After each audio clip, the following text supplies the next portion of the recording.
pride.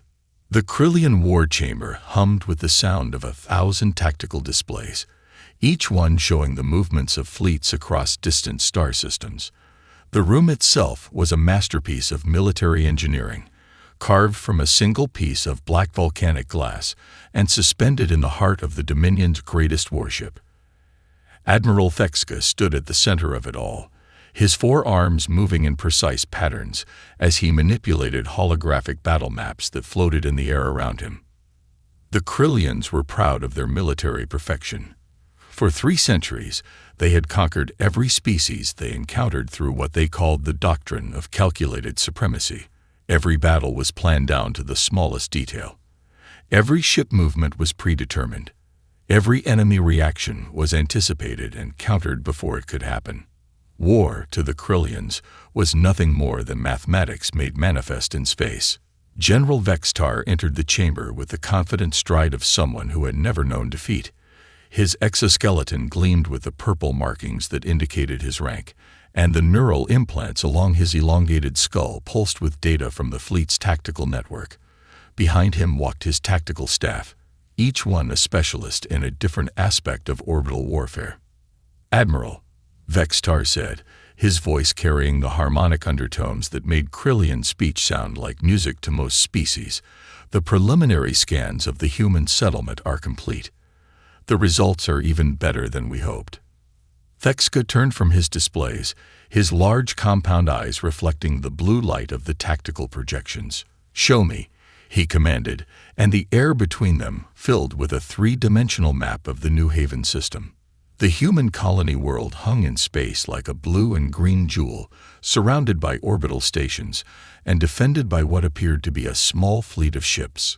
To Krillian eyes, the human vessels looked crude and primitive, built from what seemed to be basic metal alloys, with no energy shielding visible on their hulls.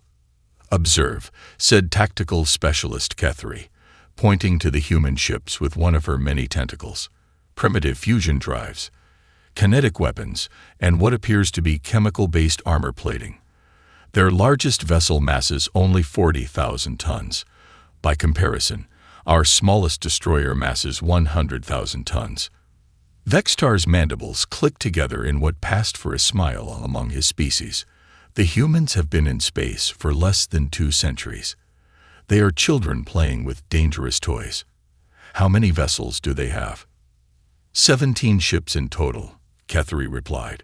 12 appear to be escort vessels, 3 are medium cruisers, and 2 are what they might consider battleships. Our intelligence suggests they call their largest ship the UES Defiance. Admiral Thexka studied the tactical display with the practiced eye of someone who had orchestrated the conquest of 47 different star systems. The human formation was all wrong by Krillian standards. Their ships were spread out in what looked like a defensive screen around their planet, but the distances were too great for mutual support and too small for effective maneuvering. It was the kind of formation that a species might use if they had never fought a real space battle. "What of their population?" Thexka asked. "Approximately 12 million humans on the planet's surface," reported Intelligence Officer Krickstall. "Another 300,000 spread across their orbital installations. They appear to be primarily engaged in agricultural production and light manufacturing. No significant military installations detected." The Admiral's compound eyes glittered with satisfaction. The Krillian Dominion needed new worlds to fuel their expansion, and agricultural planets were always valuable. Better still, this one would require minimal effort to subdue. The humans would surrender quickly once they realized the hopelessness of their situation, and the planet could be prepared for Krillian colonization within a standard cycle. "Begin the approach," Thexka ordered. "Signal the human vessels that we are here to claim this system for the Dominion. Offer them the standard terms of surrender." The Krillian battle fleet began to move with the mechanical precision that had made them feared across the galaxy. 120 warships arranged themselves in perfect geometric formation, their energy shields casting an aurora of deadly light against the backdrop of space. At the fleet's heart, The massive dreadnought Inevitable Victory carried enough firepower to reduce a planet's surface to molten glass. The fleet had been perfected over centuries of warfare. Every ship knew its exact position relative to every other ship. Every weapon system was calibrated to fire at precisely the right moment to achieve maximum effect with minimum waste. The Krillians had turned war into an art form, and they were the galaxy's greatest artists. As they approached the human defensive line, long-range sensors began feeding data to the tactical computers. The human ships were moving, but not in any pattern that made sense to Krillian military doctrine. Instead of forming up in proper battle formation, they seemed to be milling about almost randomly. Some ships moved closer to the planet, others moved further away. A few appeared to be moving in directions that served no tactical purpose whatsoever. "Are they malfunctioning?" asked Subcommander Yithko, studying the chaotic human movements. "Perhaps their communications are disrupted," suggested Kethri. "Or their command structure has broken down in panic." Vextar watched the display with growing contempt. He had studied the military history of dozens of species before conquering them, and this was always the pattern. Faced with overwhelming force, primitive civilizations fell apart. Their crude command structures collapsed under pressure, their untrained crews panicked, and their ships scattered like frightened animals. The lead Krillian ship, a heavy cruiser called the Calculating Storm, opened a communication channel to the humans. The message was transmitted in basic galactic standard, a language that most spacefaring species understood. "Human vessels, you are hereby commanded to surrender immediately. You are facing the 4th battle fleet of the Krillian Dominion. Resistance is futile. Power down your weapons and prepare to be boarded. Any attempt to flee or fight will result in the complete destruction of your forces and the bombardment of your planet." For several minutes, there was no response. The human ships continued their seemingly random movements, and the Krillian fleet continued its steady advance. Some of the younger Krillian officers began to wonder if the humans had even received the message. Then suddenly, a response came through the communication array. The voice was female, speaking accented galactic standard with what sounded like supreme confidence. "This is Captain Elena Vasquez of the United Earth ship Defiance. I'm speaking for the New Haven Defense Force. We've received your surrender demand, and here's our response. Go to hell." The Krillian bridge fell silent. In 3 centuries of conquest, no species had ever refused the Dominion's offer of surrender. Most civilizations begged for mercy. Some tried to negotiate. A few attempted to flee, but none had ever responded with such casual defiance. Admiral Thexka felt his combat instincts sharpen. Perhaps these humans would provide more entertainment than he had initially expected. "Open a channel," he commanded. "Human captain," Thexka said, his harmonic voice carrying across space. "I am Admiral Thexka of the Krillian Dominion. You face 120 warships with a combined mass of 15 million tons. Your entire fleet masses less than 500,000 tons. Surely you understand mathematics." There was a pause. Then Captain Vasquez's voice came back, and there was something in her tone that the Krillians couldn't quite identify. It wasn't fear, and it wasn't desperation. If anything, it sounded almost amused. "Admiral, let me explain something about humans that you might not understand. We're really terrible at accepting impossible odds. In fact, the worse the odds get, the more stubborn we become. It's a character flaw we're pretty proud of." Vextar's mandibles clicked with irritation. "Captain, you are either brave or foolish. Unfortunately for you, both tend to have the same outcome in space combat." "Maybe," Vasquez replied. "But here's the thing about humans that your intelligence files probably didn't mention. We don't fight the way we're supposed to. We don't follow the rules. And we absolutely hate being told what to do by bullies with big ships." The human vessel Defiance began to move, and its movement was unlike anything the Krillians had ever seen in space combat. Instead of forming up with its fleet in a defensive formation, the ship accelerated directly toward the Krillian battle line. Not toward one flank or the other, where it might have some tactical advantage, but straight at the center where the firepower was heaviest. "Fascinating," murmured tactical specialist Kethry. "The humans appear to be attempting a suicide run. Should we accommodate them?" But Admiral Fekska was studying his displays with growing interest. The human ship's movement wasn't random or desperate. There was something purposeful about it, something that didn't match any tactical doctrine in the Krillian databases. The ship was moving too fast for its apparent engine capacity, and its trajectory kept changing in subtle ways that suggested the pilot was compensating for factors the Krillian computers couldn't detect. "All ships, maintain formation," Fekska ordered.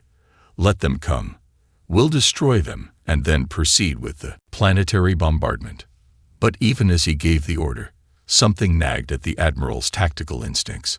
In his long career, he had learned to trust those instincts, and right now they were telling him that something was not quite right about this situation. The human ship Defiance continued its approach, and behind it, the rest of the human fleet began to move as well. But they weren't following their flagship in a desperate charge. Instead, they were spreading out in what looked like a completely random pattern, with some ships moving toward the planet, others moving away from it, and a few heading off at angles that made no tactical sense whatsoever. "They're scattering," reported Vextar with satisfaction. "The human fleet is breaking apart. Shall we pursue the fleeing vessels?" Admiral Fekska studied the tactical display more carefully. Something about the human movements bothered him, but he couldn't identify what it was. The ships did appear to be scattering, but there was something almost deliberate about their chaos. It was as if they were following a plan that made no sense to anyone but themselves. "Negative," Fekska said finally. "We'll deal with them one at a time. First, we destroy their flagship. That should break whatever morale they have left." The distance between the fleets continued to close, and the Krillian targeting computers began to lock onto the approaching human vessel. The Defiance was now well within range of the Dominion's most powerful weapons, flying straight into a killing field that no ship its size should be able to survive. "Fire when ready," Admiral Fekska commanded. But Captain Elena Vasquez had one more message to transmit before the shooting started. "Admiral Fekska," her voice came across the communication channel. "You've conquered a lot of species with your mathematical precision and overwhelming force. But here's something your calculations can't account for. Humans don't know when to quit. We're about to show you what happens when an unstoppable force meets an unmovable object. Spoiler alert, it's going to be messy." The first shots of the battle lit up space like artificial stars, and the war between mathematics and madness was about to begin. Human ingenuity unleashed.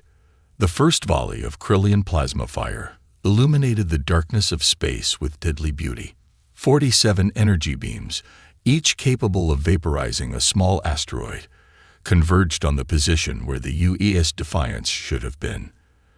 The mathematical precision was perfect, the timing flawless, the coordination absolute. By every calculation in the Krillian tactical computers, the human ship should have been reduced to expanding gas and molten metal.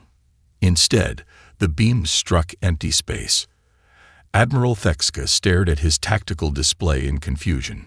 The human ship had been exactly where his computers predicted it would be, following a straight-line trajectory that any first-year naval cadet could calculate. But in the microseconds between target lock and weapon firing, the Defiance had somehow moved to a position that shouldn't have been physically possible. "Sensor malfunction?" asked General Vextar, his voice carrying an edge of uncertainty that hadn't been there moments before. "Negative," replied Tactical Specialist Kethry, her tentacles working frantically across her instrument panels. "All sensors are functioning normally. The human vessel simply wasn't where it was supposed to be." On the bridge of the Defiance, Captain Elena Vasquez gripped her command chair as the ship completed a maneuver that violated several laws of physics as the Krillians understood them. The artificial gravity fluctuated wildly, and sparks flew from overloaded systems, but the ship held together through what human engineers had quietly dubbed an impossible turn. "Nice flying," Martinez, Vasquez called to her pilot, a young woman whose hands danced across controls that looked primitive compared to Krillian technology. "Thank you, Captain," Lieutenant Sofia Martinez replied, sweat beading on her forehead as she prepared for the next impossible maneuver. Though I should mention that what we just did should have torn the ship apart. The inertial compensators are reading errors in 17 different languages. Chief Engineer Commander Jake Thompson's voice crackled over the intercom from deep in the ship's engine room. "Captain, I don't know how much more of this the old girl can take.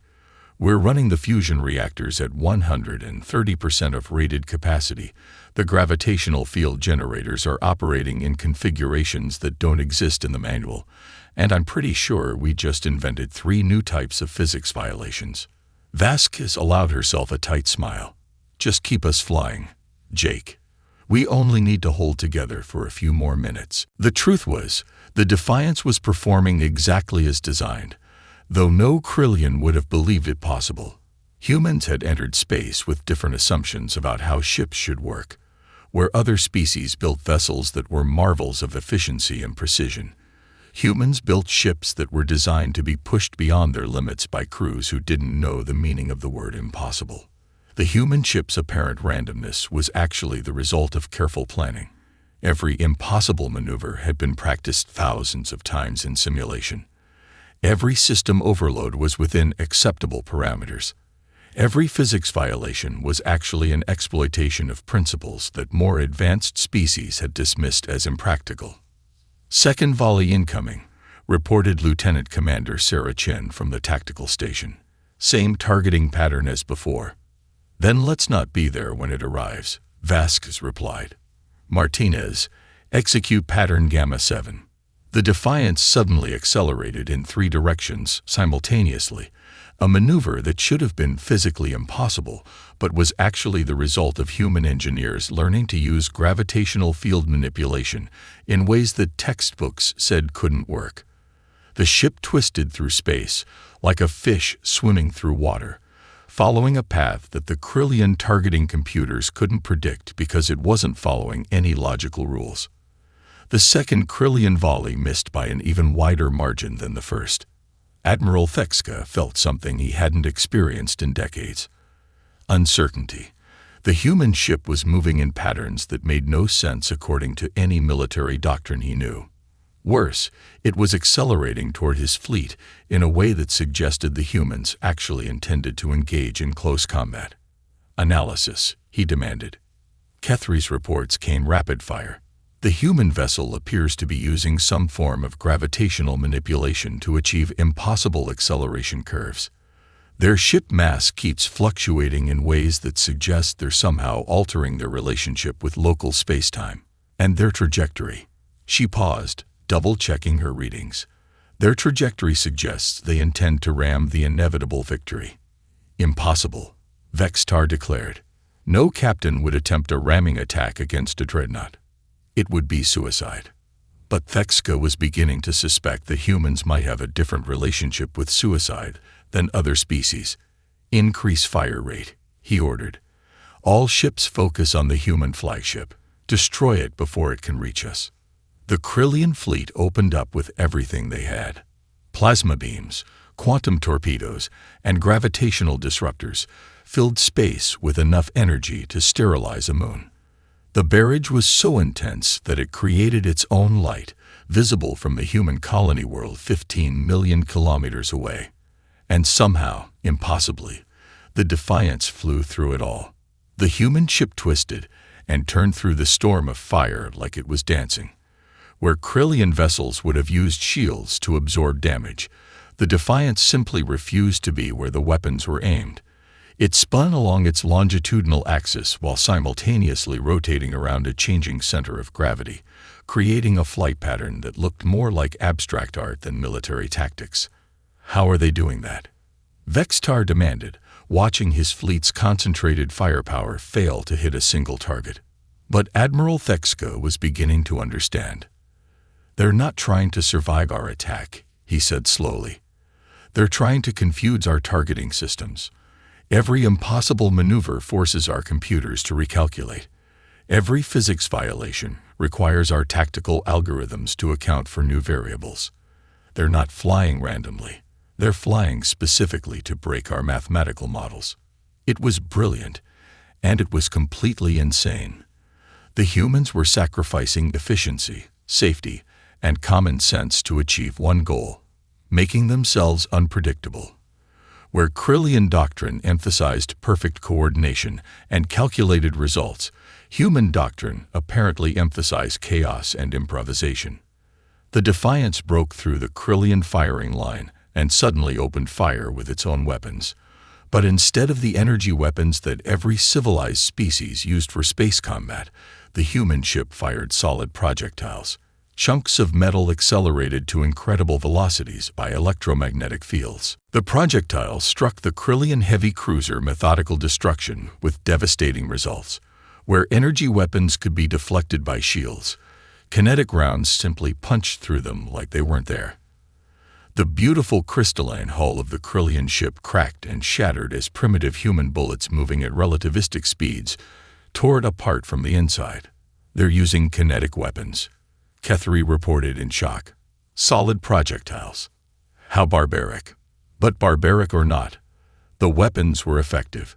The methodical destruction broke apart in a shower of crystal fragments and escaping atmosphere, and the Defiance was already moving toward its next target. That's when the rest of the human fleet made their move. The ships that had appeared to scatter randomly suddenly revealed their true purpose. They hadn't been fleeing. They had been positioning themselves. Now they struck the Krillian formation from 17 different angles simultaneously, each ship attacking in a completely different way.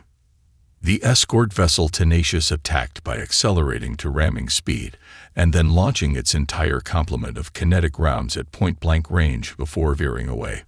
The cruiser Stubborn opened fire with weapons that seemed to bend space around them, creating gravitational anomalies that crushed Krillian ships like tin cans.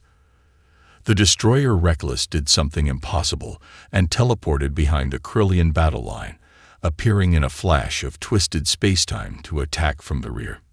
Each human ship fought differently. Each captain used different tactics. Each crew improvised solutions to problems that hadn't existed moments before. Where the Krillian fleet was a symphony of coordination, the human fleet was jazz. Chaotic, unpredictable, but somehow creating harmony from complete disorder. Admiral Thexka watched his perfect battle plan fall apart in real time. His ships were trying to adapt to 17 different fighting styles simultaneously. Every time his tactical computers developed a counter for one human vessel, that ship would change tactics and do something completely different. "Sir," reported Subcommander Yithko, "we're losing ships faster than our algorithms can adapt. The humans don't follow any consistent pattern. Our predictive models can't account for their behavior." Captain Vasquez's voice came over the communication channel again, and now it was clear she was enjoying herself. "Admiral, you're learning something important about humans today. We don't have a single way of fighting because we don't have a single way of thinking. Every human captain in this fleet trained at different academies, learned from different teachers, and developed their own personal style of combat. You can't predict what we're going to do because half the time we don't know ourselves until we do it." The Defiance completed another impossible maneuver and fired a spread of kinetic rounds that somehow curved in flight, striking 3 Krillian ships simultaneously from angles that geometry said were impossible. Each impact sent shockwaves through the enemy formation as more of their perfect crystalline ships shattered like glass sculptures hit by hammers. "This is chaos," Vextar protested. "This isn't warfare. It's madness." "Exactly," Vasquez replied, somehow having heard his comment. "Welcome to human military doctrine.